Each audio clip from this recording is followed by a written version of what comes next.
युवाओं को भ्रमित किया कि हम आपको रोजगार देंगे और कई वादे किए, सारे वादे आपके जुमले निकले हैं। अभी तक देश में बेरोजगारी बढ़ी है नोटबंदी के बाद। सुनो ना, मैं वो मम्मी जी की पुरानी गोल्ड ज्वेलरी नहीं पहनना चाहती। क्यों ना हम तनिष्क ज्वेलर्स चलें, जहां हमें पुरानी 22 कैरेट या ज्यादा की गोल्ड ज्वेलरी पर मिलेगी 100% एक्सचेंज वैल्यू।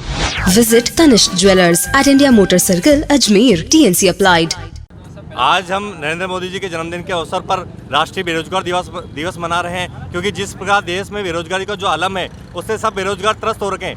पहले तो कोरोना की मार है, उसके बाद सारे रोजगार बंद कर दिए इन्होंने, और उसके बाद कई सेक्टर जैसे रेलवे हो गया, माइनिंग डिपार्टमेंट हो गए, एयरपोर्ट हो गए, और कई ऐसी सरकारी एजेंसियां हैं जिनको इन्होंने प्राइवेट हाथों में दे दिया है। इससे जो युवा रोजगार है, जो किसी ने वकालत की हुई है, किसी ने PhD की हुई है, किसी ने BEd की हुई है, उनको उनके अनुसार रोजगार नहीं मिल रहे। उनको किसी को पकौड़े की दुकान खोलनी पड़ रही है, किसी को जूते चप्पल की दुकान खोलनी पड़ रही है। कहीं कहीं आलम में ऐसा हो रहा है कि कई बेरोजगार चोरी में आ रहे हैं, गैर कानूनी कामों में काम कर रहे हैं, क्योंकि उनकी मजबूरी है, व्यवस्था हो गई है, क्योंकि रोजगार है नहीं। एक वैकेंसी निकालते हैं, 1000 वैकेंसी निकालते हैं और फॉर्म आते हैं 1 करोड़। आप ये तो देखो, 1 करोड़ लोग बाग बेरोजगार रहे तो वैकेंसी तो कम से कम 10 लाख 15 लाख ऐसे निकालो। आपने जब सरकार आई उस टाइम इतने वादे किए, युवाओं को भ्रमित किया कि हम आपको रोजगार देंगे, और कई वादे किए, सारे वादे आपके जुमले निकले हैं। अभी तक देश में बेरोजगारी बढ़ी है नोटबंदी के बाद।